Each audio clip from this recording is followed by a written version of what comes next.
É difícil a gente resumir parte da vida, né, e mais esta história de imigração em 10 minutos, mas eu vou tentar. Bom, gente, boa noite, primeiramente a todas e todos aqui presentes, quem nos acompanha pelo YouTube, boa noite, grande abraço. Meu nome é Alberto Jovito Farias Navarro, eu sou venezuelano, cheguei no Brasil em 2016 após ter problemas políticos também.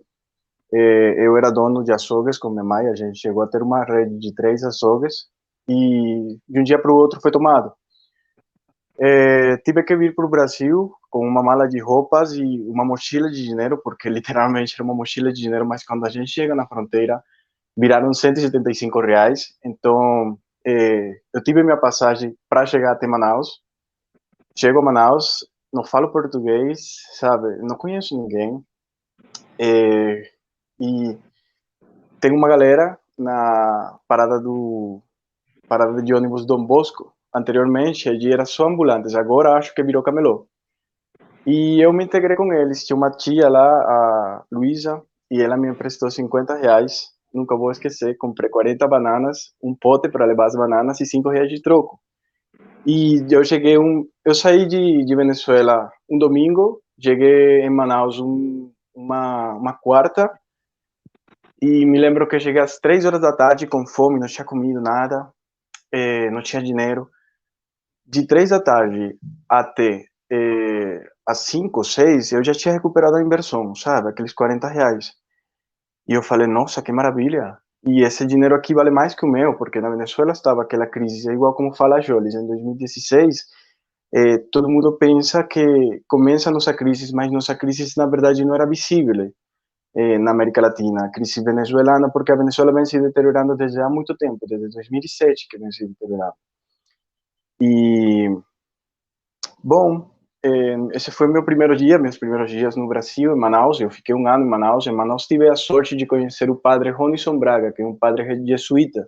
Ele foi enviado do Vaticano para tomar conta justamente dos indígenas que eram desplaçados pelas guerrilhas, para as guerrilhas explorarem o ouro do que os territórios indígenas. E eles iam para Guiana Inglesa, e o Ronison via tomar conta desse problema, porque o que acontece? Nos problemas diplomáticos de que a Guiana é uma zona de reclamação, das pessoas com nacionalidades venezuelanas são expulsas. Só que, como a Jolie já comentava, olha, já é difícil, comentava a minha amiga boliviana, esqueci o nome, desculpa, já é difícil você, migrante, saber as coisas. Imagina para uma pessoa que vive numa tribo que só fala a língua da tribo, sabe?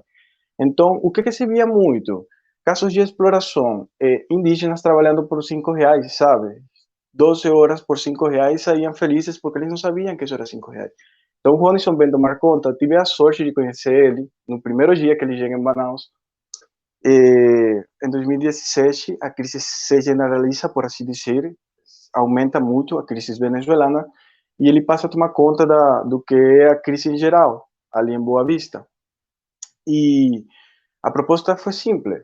Olha, o problema está se concentrando porque, ao igual que a minha história, eu cheguei com R$ 175 e eu não tinha, me faltavam R$ 10, eu tive que pedir dinheiro na rua, lá na fronteira, para inteirar a passagem, que era R$ 185 até Manaus, da fronteira até Manaus, em 2016, já que acho que está em 350, aumentou muito.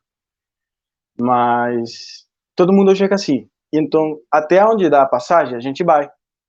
Vamos a retomar o que é o plano de interiorização. Só que para os venezuelanos, que é um plano que foi utilizado, uma estratégia de interiorização para os migrantes haitianos que chegaram na crise, né, após o terremoto, foi criado acho que em 2013, 2014, deixou de ser implementado e a gente toma. Só que nessa época, o Brasil estava num conflito de que o Temer acabava de tomar o poder no Brasil, as coisas estavam confusas e era uma coisa que mencionava, peraí, Jordana, que mencionava a Jordana, eh, não temos visibilidade e geralmente porque o migrante não vota, então o migrante não é muito relevante para um candidato político, sabe? Não é muito relevante para uma agenda. E sabe, então não era problemática do Temer os migrantes, por assim dizer, sabe? Não era uma coisa que eles se interessassem, mas sim em complacer o povo brasileiro que estava descontente nessa época, 2016, 2017. A iniciativa foi retomada, só que com dinheiro que foi recaudado pela pastoral a pastoral universitária da Universidade Federal, em diálogos interreligiosos e interinstitucionais, tanto que instituições espíritas, instituições mormonas, católicas e tanto maçons, sabe? Deram as passagens, a gente fez uma parceria com uma ONG aqui em Juiz de Fora, então fizemos todo independente. E eu entrei nesse primeiro grupo, em 2017, e vim a Juiz de Fora. Chego em Juiz de Fora e minha realidade muda, porque eu vivendo no norte é distinto de viver mais ao sul.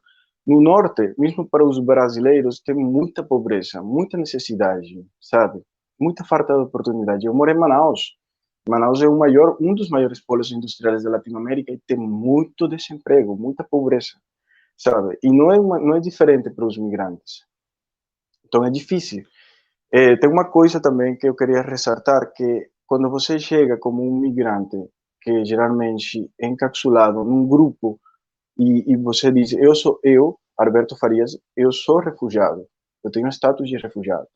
As pessoas têm um olhar para você diferente do que eu falava a Jolie, é um olhar sempre pobre, um olhar lastimoso, sabe? Sim, eu sou refugiado, mas eu sou refugiado porque eu tenho problemas com o meu governo. Então a gente vê o que a Jolie falava, a Liliana, é, é um racismo estrutural, sabe? Não é uma xenofobia em si totalmente, mas uma parafobia, porque eles têm medo do migrante pobre, eles não gostam do migrante pobre. Eles gostam do migrante rico, o migrante que vem dos Estados Unidos, os migrantes que vem, listo. Mas a gente sai e a gente não tem tempo de levar suas coisas direito. Chego nesta cidade, Juiz de Fora me abraça como uma mãe. Minas Gerais é uma mãe, né? Então, aqui desde 2019 começo a fazer jornalismo e consigo, digamos assim, retomar minha vida que eu deixei em Venezuela, porque eu era estudante do terceiro ano de engenharia de produção e uma coisa que eu tive que deixar tudo, literalmente. Eu tinha 20 anos quando eu cheguei no Brasil, eu tenho 26, tenho 6 anos no Brasil. E é um choque, né? É um trauma. E se foca bastante na pesquisa de nossa colega. Como que isso afeta a gente? Que de um dia para o outro, simplesmente você tem que ir embora. Você tem que deixar tudo que você conhece, você tem que deixar a língua que você fala, você tem que deixar tudo. Tudo, literal. E vir a um outro país e se encontra com essa realidade, sabe? Mas, bom, voltando, o Brasil é uma mãe. De fora me abraçou, de tal maneira, todo o pessoal, sabe? Graças a Deus, desde há mais ou menos 2 anos, temos uma prefeita nesta cidade, em Juiz de Fora, Minas Gerais, que olhou para a causa dos migrantes, porque o tempo que eu tenho aqui nessa cidade, que são quase 5 anos, ninguém tinha tomado conta de nós, e chamou a gente, porque acontece muito que falam de nós, mas não nos escutam. Então, chamou a gente para uma conferência e olha, o que vocês estão precisando? Vocês estão bem? O que vocês querem?